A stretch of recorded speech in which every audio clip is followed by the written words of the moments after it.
Good morning, friends. Chris here, CaribbeanPod.com. I hope you guys are enjoying those recipes I've been sharing with you all here on YouTube, on the website, on Facebook.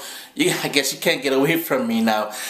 Last night I asked on Facebook, or was it earlier today? My memory is not too good, but if you guys would like me to share the recipe for making Baigan Choka with you guys, and a lot of you said yes. So what I'm doing this morning is I'm going to put together that recipe for Baigan Choka on this video. In the comment section below, I'll put a link to the actual recipe on the website so you guys can follow along there as well. Before we get cracking on the recipe itself, above, click subscribe. You're going to get all the latest videos sent directly to you. Below is where you're going to leave me your comments in the comment section below. And do give the video the thumbs up. It helps the video go viral. It helps us to spread the culinary culture of the Caribbean globally. Guys, I thank you so much for joining me in the kitchen. We're going to get to the ingredients, which are as follows here.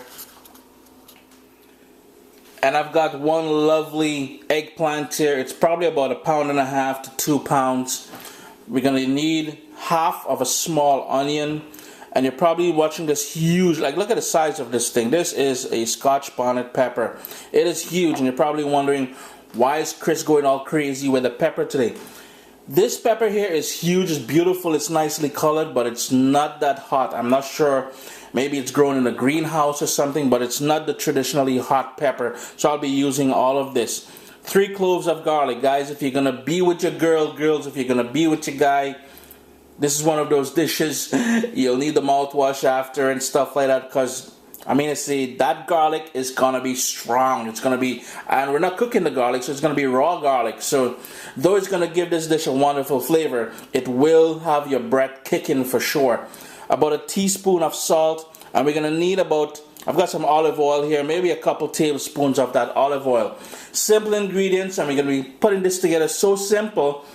And if you're wondering, if you're new to what Baigan Choka is, it's pretty much we're going to roast this baigan and we're going to infuse it with all these different flavors. It's very similar to the sort of dip that they have in the Middle East called baba ganoush.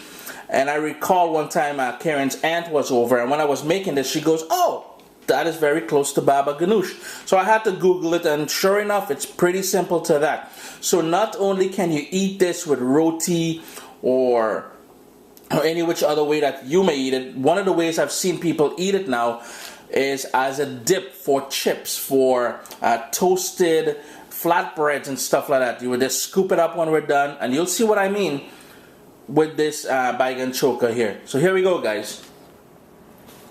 Here's a quick tip on buying eggplant, especially for something like the Baigan Choka. With this eggplant here, it's nice and firm, it's beautiful, it's got that sheen on it, the stems are fairly nice and fresh. And though it's big, it's not, it doesn't feel like iron in your hand, it doesn't feel overly heavy.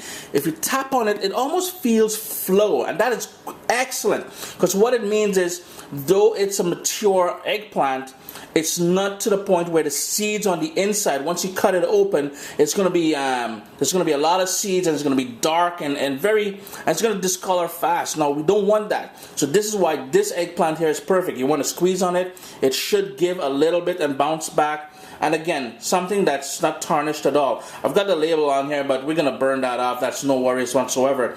So there you go, guys. Some tips on buying the perfect eggplant for making Baigan Choka.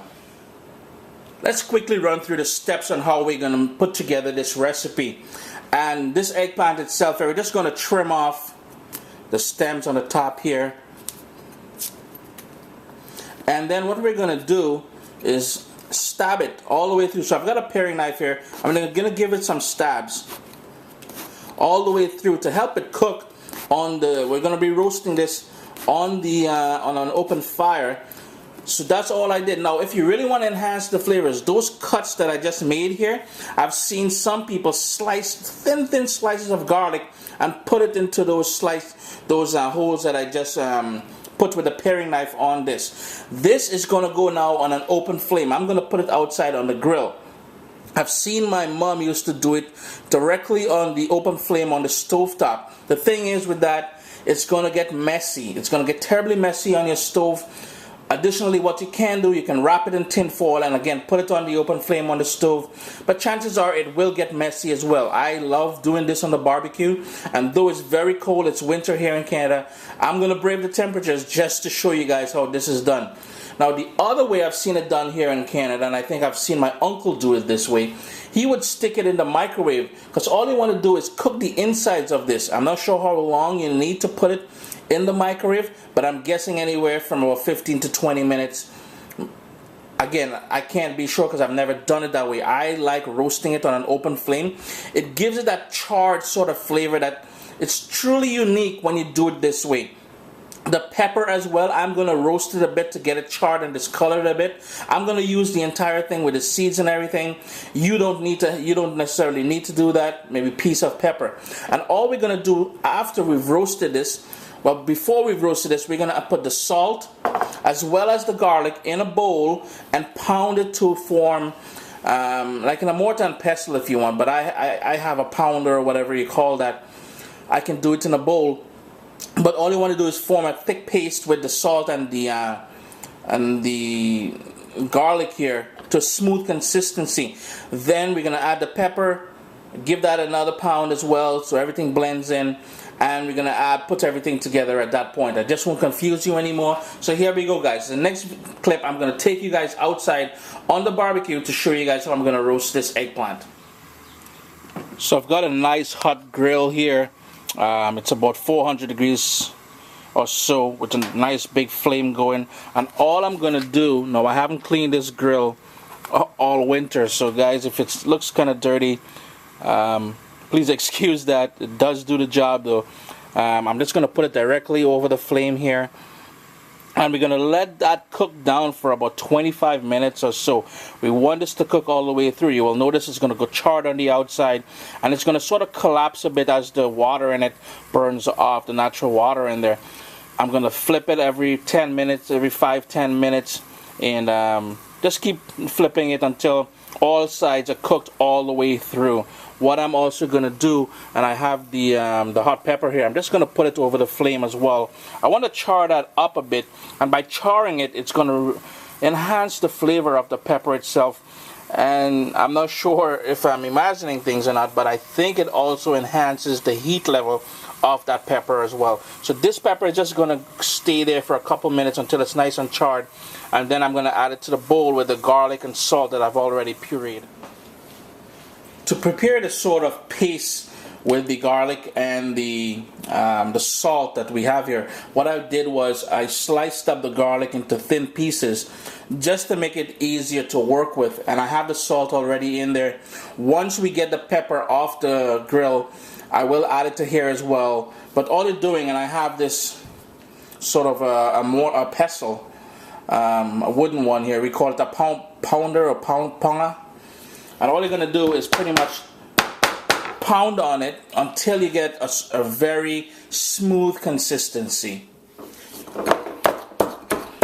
It's been a couple, maybe about a minute and a half of pounding on this, but as you can see, it's a nice smooth consistency now. There are no like big pieces or anything. Up next, after I get the pepper off the grill, I'm going to add it in here again, pound on it to form that sort of smooth consistency, and we're going to build on that. The pepper is nice and charred now, as you can see. All I'm going to do is remove the stem. I want the seeds and everything from this pepper because I like my Baigan Choka nice and spicy. The smell from this roasted pepper is amazing. All I'm going to do now is continue pounding away on that. As you can see, it's fairly simple to do. No real work involved. Wow, that kick just straight up my nose, man. That thing is wicked. I'm just going to continue this until it's nice and pureed all the way through. Give it a good mix, and we're good to go with the base for the Baigan Choka. While the baigan or eggplant roast away on the barbecue outside, I'm just going to slice up half of that onion. And what we want to do is get it really nice and thin. Thin, very, very thin slices, because we're going to be adding this raw to the Baigan Choka. And you really don't want want the pieces to be too big. It's gonna get bitter and be an overall bad taste in your mouth. I'm just gonna continue slicing that really thin and get it prepped and ready for assembling everything. I've now removed the eggplant here from the barbecue, the grill that I had go. Remember, you can do this in the microwave, as I mentioned before, or on the stovetop. If you're going to be doing it on the stovetop, be prepared for it to be messy, or wrap it in tin foil on the open flame. I'm just going to cut it all the way open. Just going to cut the top here as well, make it easier. I'm just going to open it up, and there is all that lovely eggplant goodness on the inside. Now, using a spoon, what I'm going to do is scrape all of this inside part out, and I'm going to add it to the bowl back here that I have with the crushed up garlic and hot pepper. I'm going to go ahead, scrape all of this out, and then show you what we're going to do next. I've thoroughly scraped that eggplant. All the inside flesh is all gone from it. So I'm just going to put this aside now. And I had it here in that bowl. I have it here in that bowl with the, you're going to see a lot of nice juices there as well, with the crushed pepper and garlic and salt. I'm just going to go ahead and crush that all together again, because remember, we're trying to mix something the texture of a dip.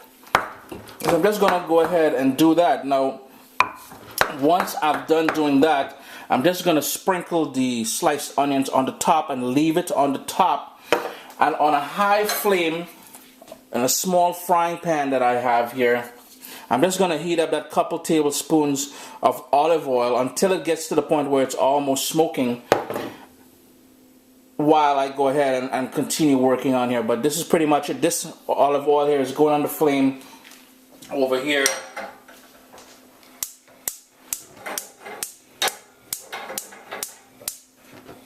To heat up. There it is down there on the flame heating up. Final step, guys. So I've topped it now with those sliced onions. I've got that oil nice and smoking here. I'm just going to pour it directly on here.